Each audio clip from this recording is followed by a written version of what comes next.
here, February 18, and I would like to begin by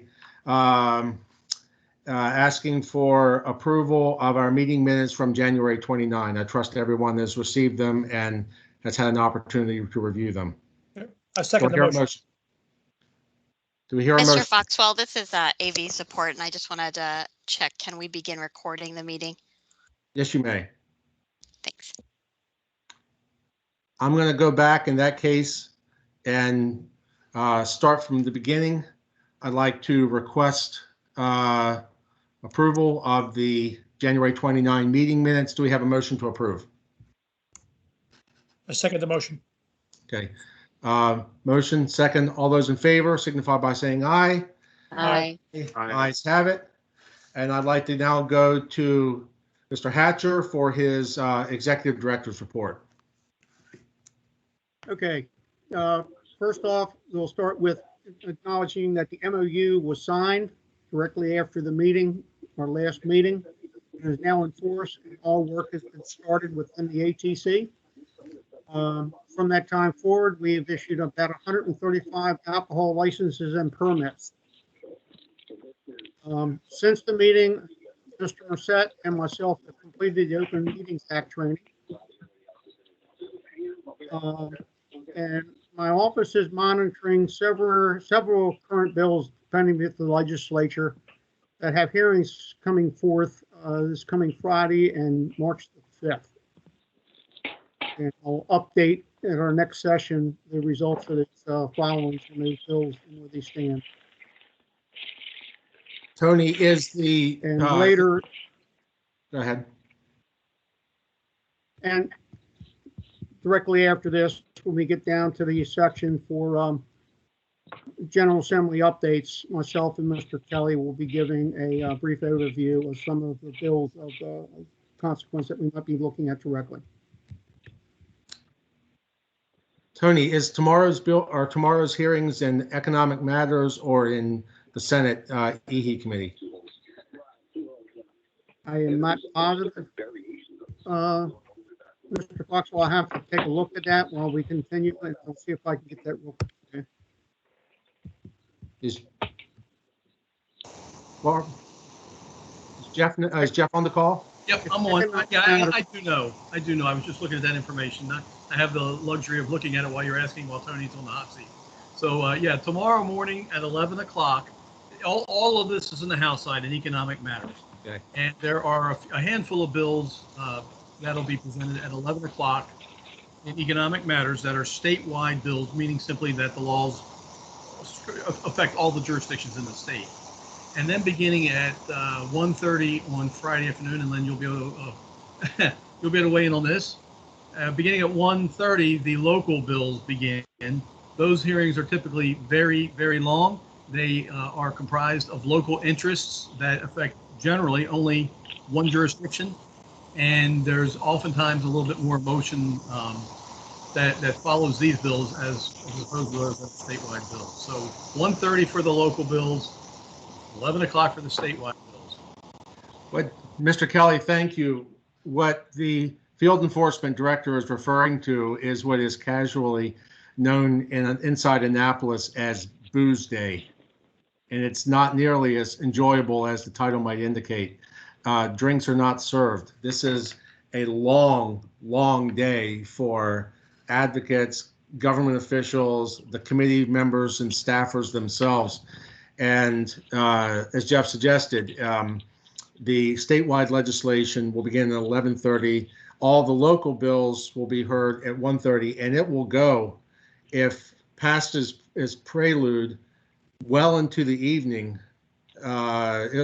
We've been there in times, and Betty's smiling here. We've gone well into 9:30, 10 o'clock at night, sometimes later. So if you have a slow afternoon and you want to see democracy in action, you want to see how alcohol legislation gets made, rejected, or modified, log in, and you get to do it again in March when the process moves over to the Senate for the Education, Health, and Environmental Matters Committee, which hears alcohol legislation in that chamber. So tomorrow, Booze Day. So, anything else for the executive director's report, Mr. Hatcher? No, Wonderful. no. Thank you, sir. I'm going to stay with Mr. Hatcher and Mr. Kelly. I thought it would be instructive for all the members, as well as those who might be listening in, who may not be familiar with the regulations and laws that have got us to this point, perhaps to have an overview. And we're not going to get this. I don't think this is going to be a very deep dive, but I think it's going to be a generalized overview of the framework of alcohol regulation and statute in the state of Maryland, and kind of the guiding principles that govern what Jeff and Tony and their respective staffs do and what we are being asked to do as newly appointed commissioners of the ATC. So without any further ado, I'm going to turn it over to Jeff and Tony, and I hope you find this as instructive and as fascinating as I did the first time I heard it. Gentlemen, the floor is yours. Thank you, Len. I'm going to turn it over to Jeff. Jeff has a excellent presentation to give to the board, and I'll let him continue from there. Okay, so bear with me if you will. I'm going to try and do a share screen thing, which I'm not. Well, you'll learn about my technological capabilities in just a minute or two. But bear with me as I try to do this.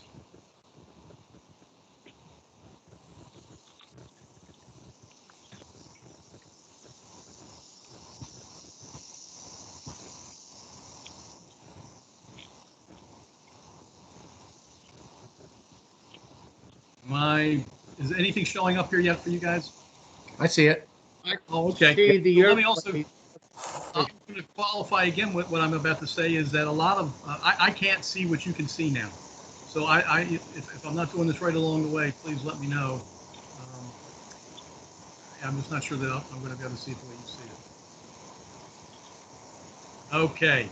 So what I'm going to do is take you from a very quick walk from pre-Prohibition, getting us to Prohibition, and then what happened after Prohibition, and then finish it up with what Maryland looks like. It'll be kind of a quick overview, and I'll tell you, when I first got into this, what I knew about alcohol was you had to be 21 to drink, and bars had to close at 2. There's a whole world behind all of this, and this is going to be old hat for Tony and for Len and Betty, who all know this stuff very much. Otherwise, it might be new for most people. So interestingly enough, all of this began with beer years ago. Wine and spirits were really just on the fray, but beer was the popular drink. And it was not just specifically beer, but it was beer that came in from overseas. Before Prohibition, the brewers that were around were in Europe, and their goal was to have one saloon for every 285 people in any given area, which is a lot. Chicago actually had one saloon for every 150 to 200 people. That's 7,300 legal saloons. So one to almost, they certainly met that goal in Chicago, but they also had about 1,000 illegal saloons. So there were a lot of saloons, legal and not. And if you think about when you go into major cities, you'll often see a bar or tavern on every corner. That's a result or remnant still of wanting to have so many saloons for so many people. How did you get into business? You had to come up with $200. That was a lot of money. You had to come up with $200 of your own. But if you did that and you showed that level of commitment, then the brewers would set you up. They'd find you the location. They'd get all the equipment that you need. But there was a downside to that. They also would tell you what product you could sell. Well, that was only the product of that particular brewer. So if you took their money and you took their location and their equipment and went into business, they told you what you could sell. That is something today that we call a tied house, which is a prohibitive action wherein a manufacturer demands and decides what a person can sell, and then only allows them to sell. That's an illegal action today, but that's what was occurring pre-Prohibition. You also have to buy only the beer that this manufacturer sells, and you have to pay a premium. So the free location and free equipment wasn't free at all. You paid a premium on the cost of your beer, your alcohol, in order to get into that location. You were pressured to sell more beer and more beer and more beer. And remember, while they're trying to get you to sell their beer, they're setting up shops all around you and trying to get those people to do the same thing. So what did you have to do? You had to do something to entice more customers to come in. You offered free meals. You started offering illegal gaming. You allowed prostitution and drugs to be brought into your establishments. You did anything you could to meet the growing pressure of the brewers to have you sell more beer.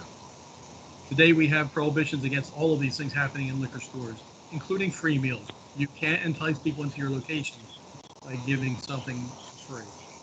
So what happened as a result? Overconsumption, terrible overconsumption.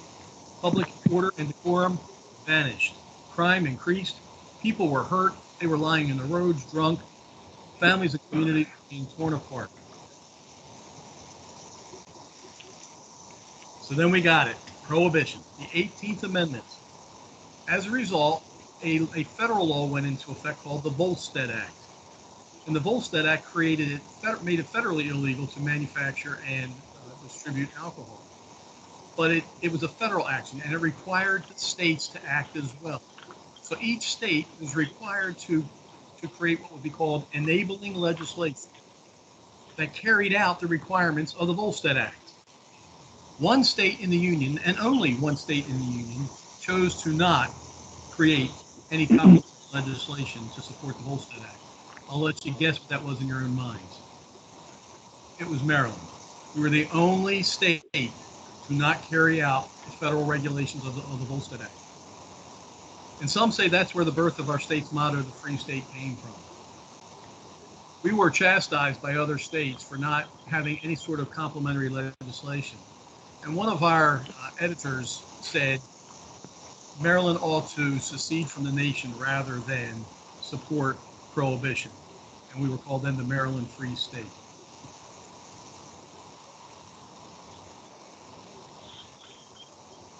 So then this experiment didn't work and prohibition comes to an end. And there was a study conducted that J.D. Rockefeller, I believe it was J.D. Rockefeller supported. And the study said a couple of things. It said, one, okay, if we're going to allow alcohol, states need to control all of it. They need to control the manufacturing. They need to control the distribution. They need to control the sale to retailers, to customers rather. So they need to do all of this. The states need to be that entity. And Maryland said, no, we're not going to do that. So then the study said, if you're not going to be a control state, which you'll hear that term as you continue in your service as commissioner, if you're not going to be a control state, then we recommend you become a licensing state, meaning that the state, at the state level, will license people to manufacture alcohol, will license people to be wholesalers, and will license people to be retailers. And Maryland said, nah, we're not quite with that either. So what did we do? Well, Maryland did subscribe to the three-tier system, which means you have a manufacturing system, manufacturers, that's tier one, and a very bright line that divides them from tier two, who are the wholesalers, and then another bright line that divides them from the retailers who sell to consumers. So we did establish that, but we made it so that Maryland regulates and licenses the manufacturing and the wholesale distribution of alcohol. But they left it up to each of our 25 licensing jurisdictions to license retailers and to control how it gets to consumers. The state certainly has the authority to enforce these local requirements, but it's the local boards who have the regulatory authority to take action against these retailers as well as the licensing. So I kind of mentioned this now. Maryland licenses and regulates the manufacturers and distributors. The local jurisdictions regulate the retailers, and together we share responsibility for enforcing all the provisions of the retailer. So this is what I was saying about the three tiers and the bright line between them. On the left, you see tier one, the manufacturing supplier tier. And that's a variety of licenses and where they can be found in law that currently exist in Maryland as manufacturers.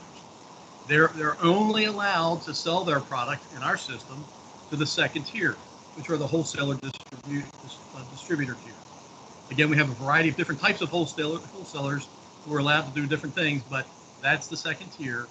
And then theoretically, the only way it gets to the retailer tier, manufacturer sends it to the wholesaler, wholesaler to the retailer, who sells to the consumer. Tier three is the retailer. So that's what we think and what we intend our distribution system to look like.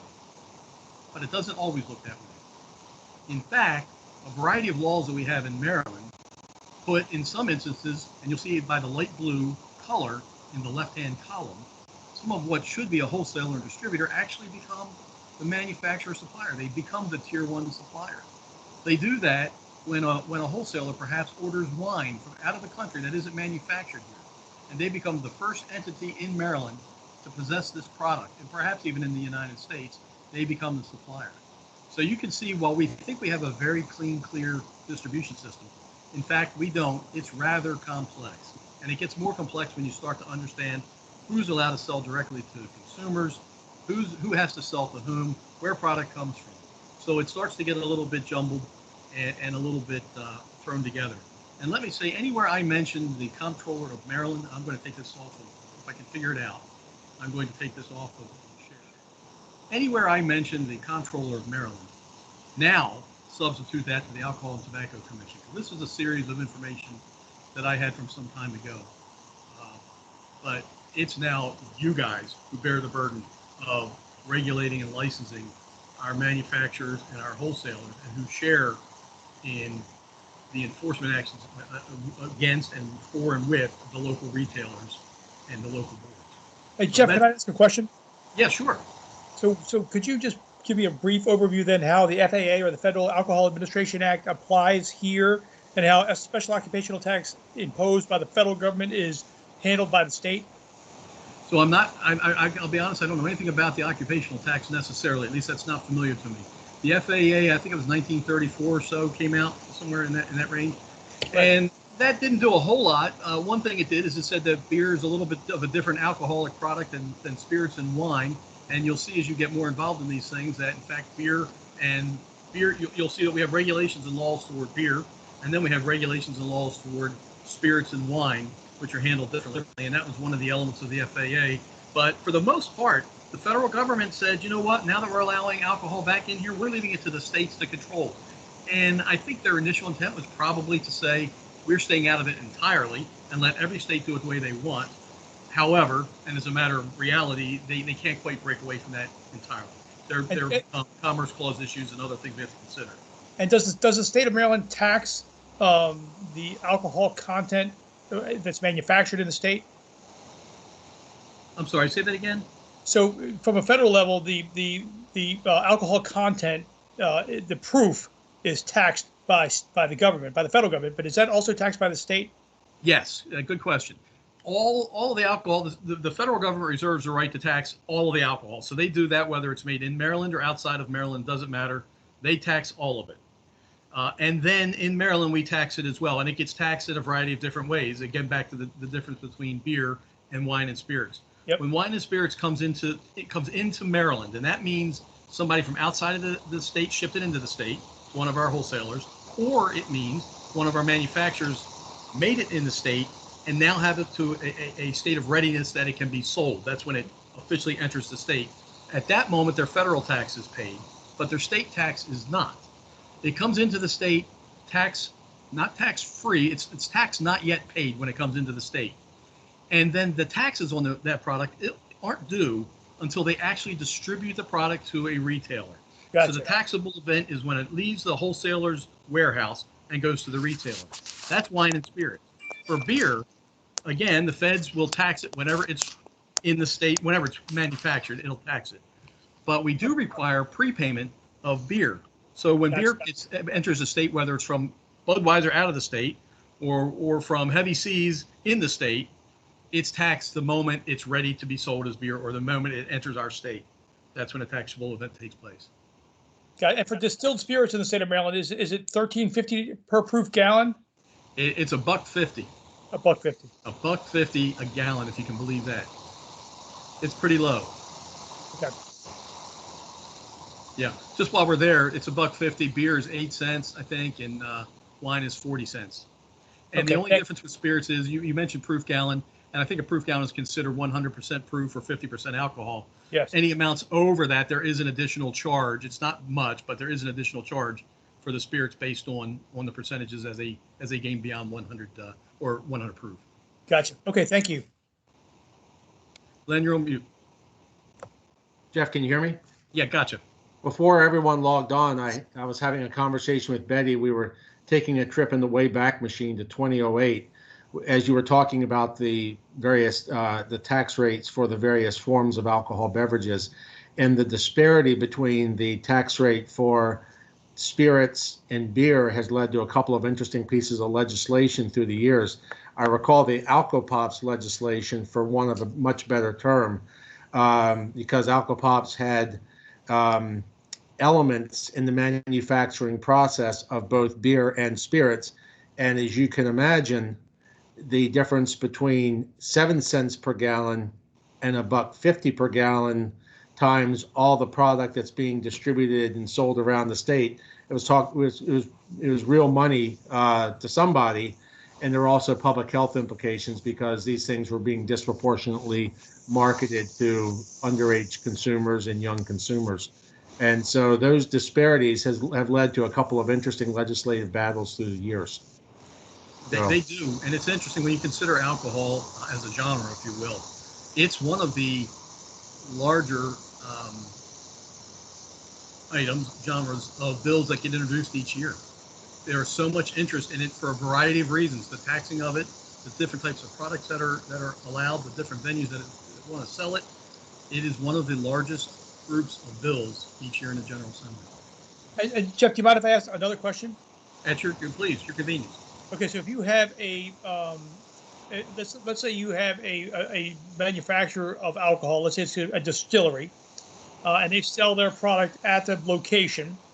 So they manufacture it on the premises and they sell it. How do they avoid the tied house issues related to distribution? Yeah, that's a great question too. Well, first of all, I don't know that they're mandated to sell only their product because it is their place. It's not my place, and they're forcing me to sell only their product. It's their own place, and they're electing to sell their own product. But even beyond that, so there's no coercion, I guess is what I'm saying there. But even beyond that, the power of the General Assembly to create law, regardless of what it might look like, is pretty enormous. And in this case, relative to alcohol, unless the General Assembly says you may do something, you may not. You can't fill a void thinking you can do something. You can only do expressly what they tell you may do. And in this case, they expressly say that a distillery may sell the product that it produces. And so it's limited to the product it produces. So while they might even wish they could sell somebody else's, they can't. They can only sell their own because the General Assembly said that's the limit of it. Okay. Jeff, thank you. Okay, proceed, Jeff, please. No, that was the end of that. I'm happy to take any questions, or it's a lot, I know, and after a while it starts to grow on you. And I think Betty would tell you, I mean, and she's just terrific. She spent a lifetime in this, and it's a constant learning. It's constant learning. Things change, and I've been doing this in my role. I've been doing this for about 12 years, almost 13 years, I guess, and something new comes up all the time. It just. That's a great segue into another question. I'm sure Betty Buck will know the answer to this question as well. But malt beverages, how are those taxed in the state of Maryland? Like a beer, 8 cents a gallon. Okay. And everything breaks down to essentially it's either taxed as a beer, a wine, or a spirit. But I'll just give you another interesting tidbit quickly about the strength or the legal strength of the General Assembly. Once you understand this more and more, you'll start to realize that mead, which is a honey-based wine, is by nearly every definition in the way it's manufactured a wine. But a couple of years ago, a couple of our larger sellers of mead in the state package it and sell it more similar to a way of it being a beer. But they were taxed at the 40 cent per gallon wine rate, and the tax wasn't the issue. It was truly the ability of how to distribute it. But they wanted to use beer distributors because they thought beer distributors were better for their particular type of product, but they were a wine. So they were limited to dealing to wine distributors, not beer distributors. We have rules. So they got a bill introduced and subsequently passed that even though mead is a wine, in Maryland, by law, it is a beer. So it's taxed like a beer and it's distributed like a beer. So it's a beer. Just to give you a sense of how strong the law is relative to determining how we regulate and make determinations. And we're grateful that it is beer and it sells very well as a beer. But to answer your other question about at a distillery, why they only sell their own brands, we're all in favor of that because it works as a very good marketing tool for the small craft distillers. It helps them get people into their door so that it really is a good marketing tool for them and craft brewers as well. I mean, it's really good for our state, and it sells, you know, for like if somebody goes into the Slow Betty vodka, which I don't know it very well, but I know it's here in Maryland. It's great as a selling tool. If they go into that place, that they're going in there to buy a bottle, but they get to taste it first, so they know the great brand that's there. So we were all in favor of that because it's a great selling tool, but we don't want to open up yet another bar for them to go in to just go to another bar. We want them to go with that purpose of trying that great brand and seeing what it's all about. So that's why that was the great purpose. Thank you, Betty. Jeff, I want to just put this into a modern day context because somebody who might be sitting in this presentation and hearing your outstanding overview for the first time might look at those three tranches, the manufacturer, the distributor, and the retailer, and say, well, wait a minute, you know, I get it, but there seems to be, as you indicated, a great deal of overlap between, especially in modern times, between the three stages of the alcohol distribution and sale process, the three-tier system. For example, the craft breweries and the craft distilleries that we've spoken of, they are both manufacturers of product, and now because of modifications to statute of recent years, their retail functions have expanded. So now they occupy two different segments of the three-tier system, and the extent to which a craft brewery that produces below a certain threshold of beer annually can also self-distribute, again with permission from the Maryland General Assembly, so they occupy another place in the three-tier system. Could you spend just a little bit of time, without going too far down the path, talking about some of the modifications that have occurred over recent years to accommodate the rising or the growth in Maryland's craft manufacturing sectors? And at the risk of putting you and Tony on the spot, if you could give me and my colleagues an updated number on how many breweries, wineries, and distilleries we have in Maryland right now operating. And that's just, if you don't have it, it's also a number that Mr. Addicks may have available. And I'm going to say I don't have it immediately. So if Tony wants to take a second while I answer your question to look that up real quick on our website, that'd be great. And I apologize. I totally put you on the spot. Nope, that's okay. I can tell you it's going to be roughly 100 brewers in the state, maybe close to that in wineries and distillers. Gosh, I don't know, maybe 20 or 30 or so. I could be way off because I honestly haven't looked in a while. That's not my problem. That belongs to the Alcohol Tobacco Commission. So you understand. Teasing. So yeah, there's actually what's happened is interesting. You could be in your back room brewing beer, bottling beer, kegging beer. In your front room, you're serving to customers your beer who are in your what looks to be maybe a tavern, drinking your beer, and walk past them with your hand truck carrying cases of your beer outside to take to the liquor store down the street for sale. So in essence, you are manufacturing and retailing and wholesaling all from the same location. And that's what's happened. And it's happened for truly each of our tiers. Because now what you'll see is we have our manufacturing types. So let me just say in very broad terms, you have a winery manufacturer, a beer manufacturer, a spirits manufacturer. Then we've created very specific, unique, limited wholesalerships for each of them. So you have a winery or wine wholesaler, a beer wholesaler, and a spirit wholesaler, all limited, who are allowed to sell to retailers. All the while, also many of them have their own retail operations on site. So it is not a bright line that divides these any longer. It's fuzzy, and you need special glasses to look at it and see the lines because they don't exist as broadly as before. But I would say this: all of that is a product. I mean, the General Assembly wields the power, certainly, but the alcohol industry is a huge industry in Maryland. When it goes from the server to the manufacturer and everybody in between, I've heard it's the second largest industry in the state, right after government. it's a huge industry and a huge economic driver. None of this happens because the General Assembly says so simply. It happens because the industry gets together and works in a very cooperative fashion. And I'll say my experience, and I have a very national knowledge, a very broad national knowledge. Maryland is quite unique in how well its variety of tiers and manufacturers work together. And it's a pleasure for us who've been involved in the regulating of it, because it's not so nice in other states. This happens because our Maryland industry gets together and hammers out details and addresses problems, and then goes before the General Assembly and says, hey, we've got something for you. We've talked about this. We think we can make it work collectively. Here's what we present to you. And many of these significant changes that have taken place happen because of that kind of collaboration. Jeff, thank you. Do we have any other questions from members of the commission? Hearing none. Jeff, any final points for the good of the cause? Tony? Well, Tony, you're on mute. I'll just say I have no other points. Okay, very good.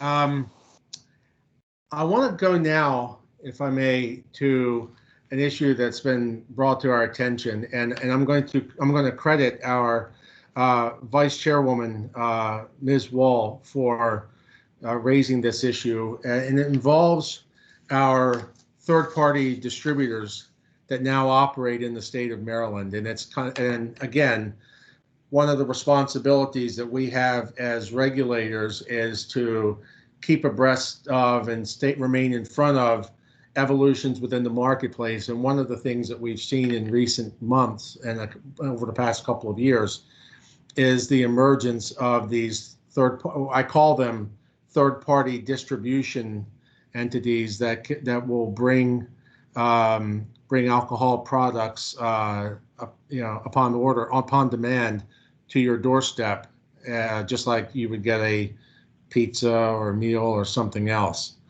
And I'm going to turn over to Barbara, because apparently, Barbara, you have had you've been made aware of a couple of complaints about inadequate verification of ages and things like that. That these entities are supposed to do as due diligence in order to ensure that we're not handing alcohol beverages off to people who aren't authorized to receive them. So I'd like to turn it over to Barbara and then ask Jeff and Tony to talk about what we're doing to regulate and to ensure that these entities are compliant with state and local laws. Barbara? Yeah. So a community member reached out to me and wanted to bring it to our attention. He had witnessed delivery by the vendor Drizzly, product going to a house, and didn't appear that anybody was checking for identification when the delivery was made. And so he wasn't saying that what he witnessed was delivered to a minor, but he was very concerned how easy it would be for it to be delivered to a minor. And I will share with the group that I have used the vendor Drizzly in the past, and I think I used it twice. And one time I was not asked for ID, and one time I was asked for ID. So I can validate my own experience that, you know, these things do happen, but definitely worth being able to communicate where the safeguards in and enforce those. So that was the issue that came up. Thank you, Barbara. I think Drizzly was allowed in Maryland. Tony, Jeff, could you speak to that for a second? I'll speak to it quickly and then Jeff kick in, because he knows a lot more about it than I do with what's been going on in the past couple of years. But home delivery is permitted if the retailer has the written authorization of the local board, from what I understand. The situation that Barbara is relating to, what Jeff and I have discussed, is possibly what's occurred. This Delvey service that's been used acts as a go-between between a realtor, or retailer rather, and the consumer, putting the two in contact each other in some fashion. And then the retailer is supposed to be having one of its employees, under the permission of the local board, make that delivery. If we have complaints of this kind of activity that appears to be illegally going on, we have investigated in the past. And we would probably investigate again if we have direct information about what's going on, and we would look into it. And if it's worth an investigation, we would assign an agent to look into it and see what we find out. Jeff, you got anything further? I think you covered that well, Tony. I'll just say this. There are no third-party delivery services in Maryland. They're not allowed. If they're operating illegally. Drizzly, and there have been a couple of others that have tried to exist, but Drizzly's one of them that does have a footprint in Maryland. Their footprint is all app-driven. They are simply a broker. When you go to a Drizzly app, you are not asking, you might think you're asking Drizzly to make a delivery, but the reality is what you're asking is for Drizzly to hook you up with a retailer in your home jurisdiction, because they can only deliver from a liquor store in the same jurisdiction, the 23 counties or Baltimore or Annapolis City that you reside in. You're simply asking Drizzly to hook you up with one of your local retailers who's received permission from their local board to make home deliveries.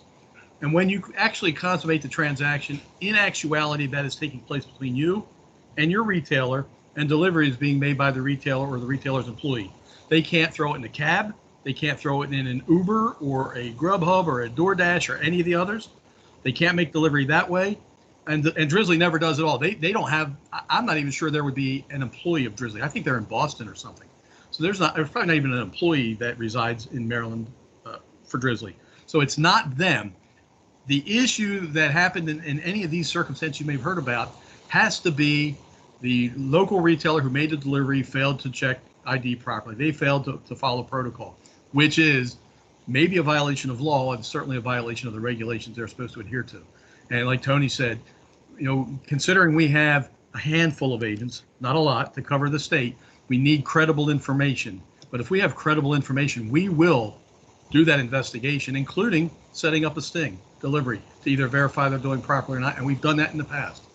And we've verified sometimes they are doing it right, and sometimes we've caught them doing it wrong, and we hold them accountable. So, yeah, I just wanted to say that to demonstrate there are no authorized delivery systems. The closest we get is a retailer allowed to use an employee of the retailer to make delivery. Even with the governor's executive order, the delivery people still have to be employees of the restaurants or taverns who are allowed to make those deliveries. No third party, otherwise uninvolved entity. So Jeff, let me follow up with that. So as you pointed out, and as Tony pointed out, Drizzly acts essentially as an administrative broker to connect the customer with the local liquor store, almost like a flowers.com type arrangement. I guess one question I would have is, would a Drizzly or another player in this market space have any obligation to ensure that its local partners are indeed compliant with state and local regulations and laws? I mean, because while the local retailer is the back end support, obviously they're the ones that actually show up at the door, the public facing, the outward facing entity with the consumer is Drizzly. So is there any due diligence that we're aware of that's conducted by Drizzly to make sure that they are indeed doing business with reputable local partners? Yeah, first of all, none of those entities or platforms are regulated, and they're not required to be. Drizzly, I just happen to have a little knowledge of because we looked into this. It was one of the first ones, and the first ones to come into the state. So we spent a lot of time looking into it. And their self-stated rules and protocols require them to verify that any of their partner retailers in our state have to verify and be able to verify or do verify that they have, one, a license, and second, a letter of authority from the local board to make deliveries directly to consumers. Okay. Now it's a self-imposed, and it only makes sense for Drizzly to adhere to that. That's their business. That is their business. So if they fail to do that, then they fail to bring on additional retailers at that point. And it's probably not the worst idea to mention at this time that under the current legal and regulatory framework, this ATC is the chief regulator of the manufacturing and distribution sectors, but the retail sector is regulated by the local liquor boards. Yep, that's right. Now, again, the ATC will have considerable authority and responsibility, quite frankly, to investigate local violations, to find these violations on its own, but the recourse at that point is to report it to the local board for their regulatory action or follow-up. Got it. And Jeff, obviously, to the extent that these complaints come in, hopefully we won't have any more, but to the extent that we are aware of local retailers not exercising due diligence, you and staff will obviously be in contact with the appropriate local authorities, correct, for their follow-up and action? Yeah, actually, even more accurately, Len, I think what we'd be doing is conducting a sting. I mean, we are equipped to do that. We are allowed to do that. And when I say we, I mean now collectively the ATC and the FED of the Comptroller's Office through our memorandum of understanding. We would be doing this really under Tony's authority. We conduct sting operations. We'll go ahead and make a delivery and require a delivery from that retailer and see what protocols they follow. And then if they're in violation, we write up a very detailed police-style violation report and submit it to the local board for follow-up action. And then what happens, just to finish it off, what happens is local board schedules a hearing and calls our agent or inspectors in as witnesses. Got it. Are there any questions from the commissioners on this item? Yeah, I do have one question then, since we're on this topic. Why then are third-party distributors not allowed in the state of Maryland? So I'm going to go back to what I'll call rule number one. If they don't say you can, you can't. There isn't any provision for it. There's no law that says we can have third-party providers. And again, with alcohol law, if it's not expressly authorized, then it's not allowed. It's illegal. That's the answer. There have been attempts. What's that? That's the answer of the day, man.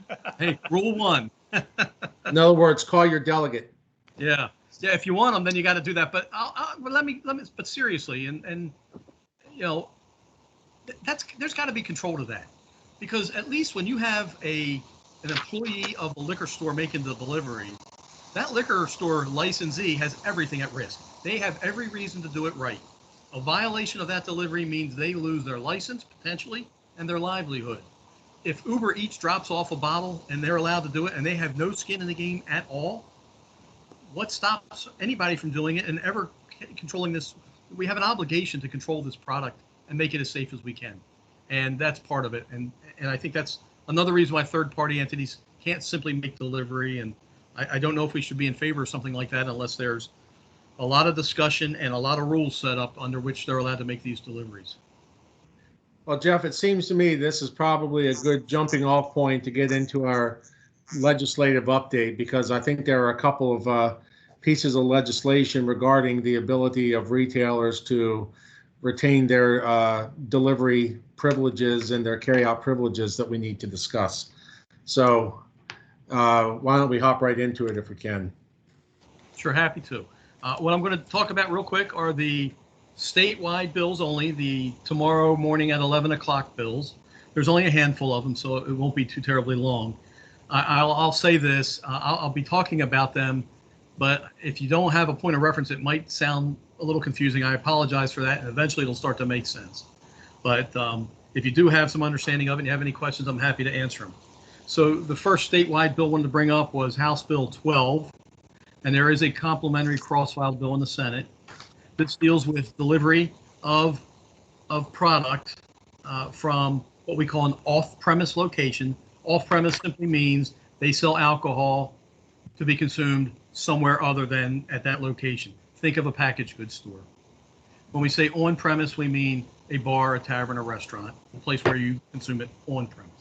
So this is for off-premise, and essentially, this is just kind of making permanent the privileges that they've had for making deliveries under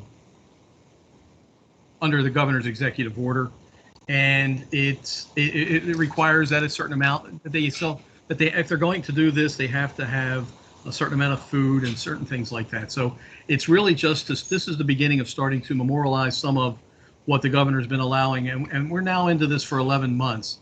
So we're starting to get a sense what works and what doesn't work. There may be some amendments to the bill generally, but it's not a surprise that it came up, and it's not a real stretch from anything we've been doing for the last 11 months. The next bill is House Bill 185. This is okay. Now this is an interesting bill. This bill, it seems to me, what this bill does is it eliminates minimum purchases to go into a place. Some locations would have other entertainment perhaps, and would say you have a 2-drink minimum in order to come in and listen to our music. This bill seems to just eliminate the number of drinks that are required in order to enter into a location.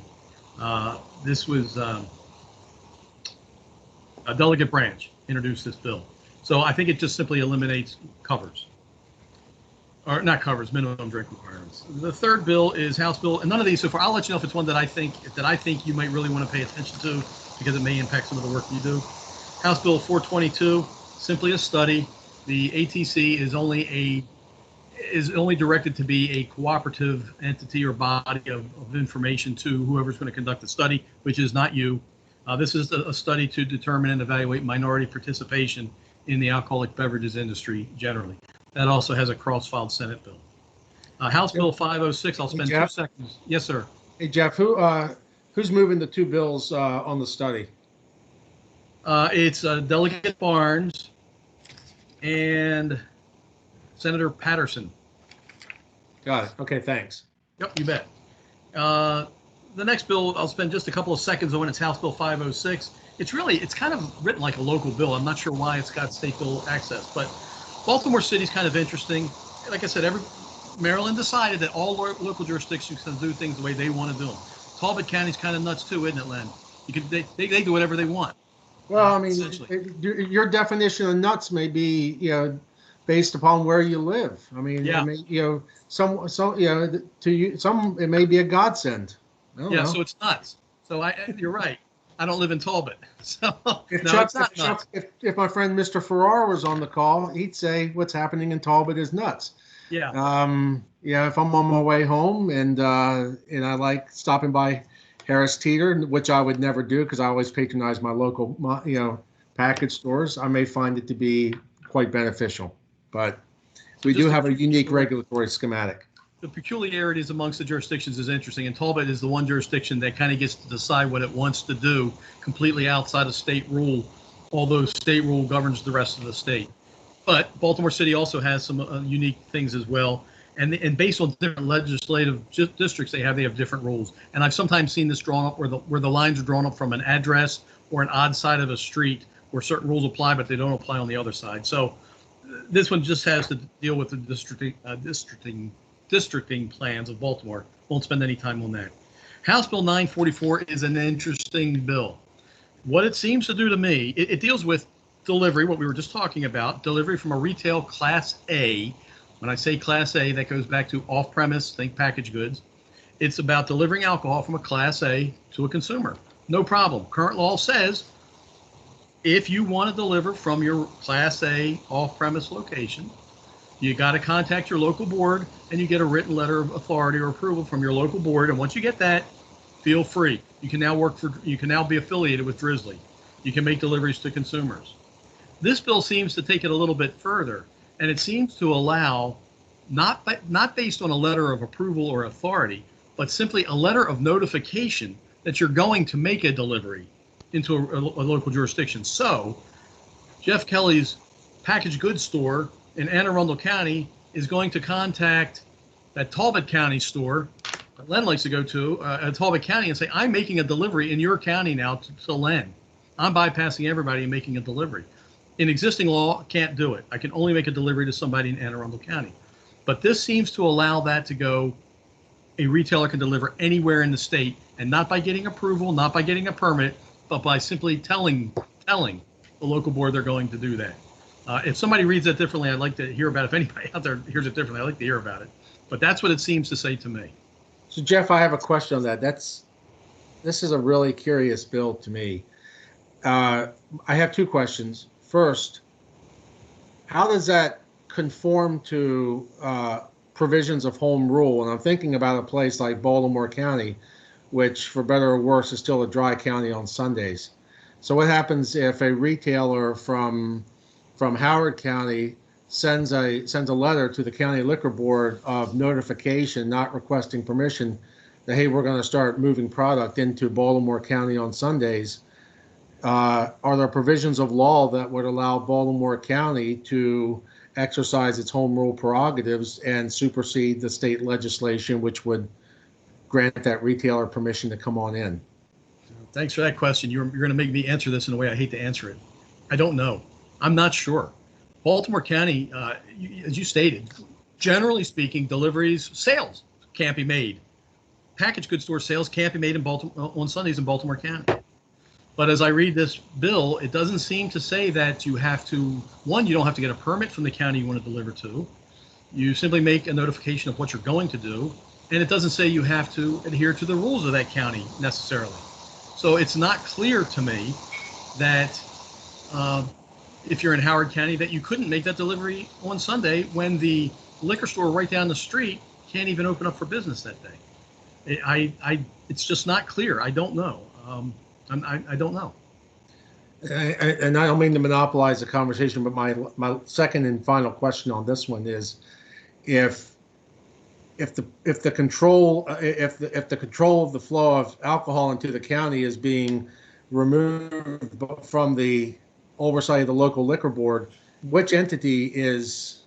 I mean, and if we're talking about transactions that occur across jurisdictional lines, who's the enforcement authority? Is it the place of origin, or is it the place of destination? I guess I can only say yes. I don't know. It doesn't say. That's part of the inherent problem with this, I think. If you are the Howard County retailer and you commit the violation in Howard County, it's very clear that Howard County is going to deal with you. If you're the Howard County retailer who, let's just say, makes a delivery into Baltimore County on a Sunday to an underage consumer, it's not clear to me that your Howard County license is in jeopardy. And going back to what I said earlier about deliveries generally, what's your skin in the game? If you can make that delivery and you don't have to answer to your home licensing authority, then who do you answer to in this other jurisdiction when you make that sale? I don't know. It seems to me if you're going to do this, you at a minimum would need some kind of a permission, not a statement you're going to do it, but permission from that county, and maybe even more so, a permit that allows you to do it, and something you could lose if you do it in violation of one of that local jurisdiction's laws or regulations. It's just not clear to me.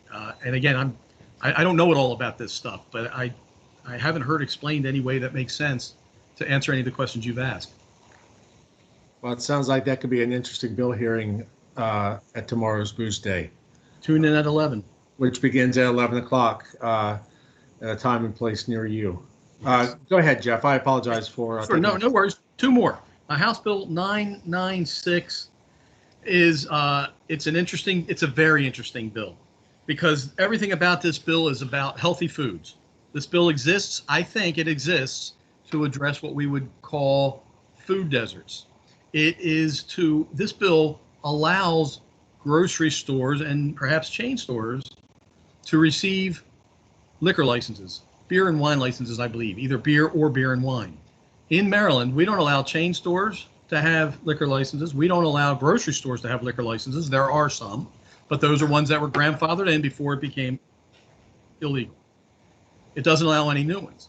This one would not only allow a grocery store that moved into a priority funding area, it has to move into that area, but once it makes that qualification, and several others, like they have to sell maybe 5 of 6 items or 6 of 7 items, like fresh meat, produce. The idea is well intended, I think. But once they do that, it doesn't say they're eligible to receive. It says, or to apply for a license, it says a local board will issue that license, shall issue that license. So if a grocery store meeting all the requirements moves into the right place, they simply have to call their local liquor board up and say, give me my license now, please. So it's interesting. I do think the intent of this is to satisfy concerns about food deserts and to get good quality, healthy food into areas where it's not now. But, oftentimes there are other consequences involved. There may not be any bad consequences here, or there may. But I think that's what this bill is trying to do. It's one that I don't think requires anything from you guys, but it's certainly one that's interesting to follow. Who put that in? That was in by, and I'm going to hope I pronounce this, Delegate Guy. It's Qi, or it's Guy. I think it would be pronounced Guy. Yeah, Montgomery County, Yeah. District 15. And Jeff, how, I apologize for kind of scratching my head on this, but how does HB 996 address a food desert when it's requiring organizations to sell alcohol? That's a good question. I'm chuckling to myself because I'm going to give you an example that just gets me. But again, the stated reason, the reason I believe they're doing that is make it as attractive and as profitable as possible for a grocery store to bring fresh, quality food into an area that lacks it. And in part doing that by allowing it to sell alcohol, which is typically a pretty decent source of revenue generation. The little story that makes me chuckle about this is several years ago, there was a Harris Teeter brought into Baltimore City, and it was appeared to be given. Yeah, I remember this. Now Len's chuckling too. Appeared to be given a liquor license, in contrast to law that says a grocery store, and even more a chain store, can't have a liquor license. But they got it, and they got it through a variety of means that took place kind of quietly, and no one knew about it for over a year. They had this license because they weren't in operation, and no one knew about it. But the reason was Harris Teeter wasn't interested in moving into this location unless they could get the valuable liquor license, because that's what made it worthwhile for them to move into the location. Now, I think they're using that. No, that's the example. They're not using that, but that's the example of why they might allow a store with fresh quality product, entice them, quite frankly, into moving into certain areas so they can get the valuable earnings potential of the alcohol while at the same time providing much needed quality food items to local residents. And is there any stipulation in that bill that would require the quality of food? In other words, you have a bag of chips and a pack of bologna. That's not going to quite fit the food desert standard. No, you're right. It does. It lists a variety of what we would consider perhaps healthy foods, fresh meats, dairy, produce. I think it mentions like maybe 7 different items. I'm doing this from recollection. I read this a while back now. But it's a handful of items that it says you must sell like 5 of the 6 or 6 of the 7 of these items must be available in your store to qualify to qualify to be this entity that's also allowed to ask for the liquor license. So it does mandate the quality be there first. So this is the only grocery store bill that's in this year. I think so. I'm qualifying my answer by saying it's the only statewide grocery store bill that's in so far this year. As I mentioned, there are a ton of liquor bills, which I won't get into because they're usually just little. Right. If somebody has an interest in one, I'm happy to look it up and get back. But they're usually just very parochial. I just have one quick question about the same bill. Is there any provision that requires the revenue raised from those alcohol sales to stay within the communities that are food deserts? Perfect question. I believe there is, and yes, again, I'm glad you said it because it's been a little while since I looked at this. I believe the revenues, not from the grocery store, but the revenues generated from the licensing fees, I believe. And now I think I'm accurate. Boy, I might be conflating a couple of bills. I think there was something about the licensing fees generated by this go to ultimately a fund. And again, I apologize for not remembering all this, but that's in further support of communities that need help. Tony, is that do you recall that? I think that's right. I seem to remember there was a fund that it was supposed to go to. I'm going to look the bill up real quick. Yeah, I think it does. I think it's the commission. Any revenues the commission receives for licensing this go to a fund. That is all administered. That's administered by an entirely different agency.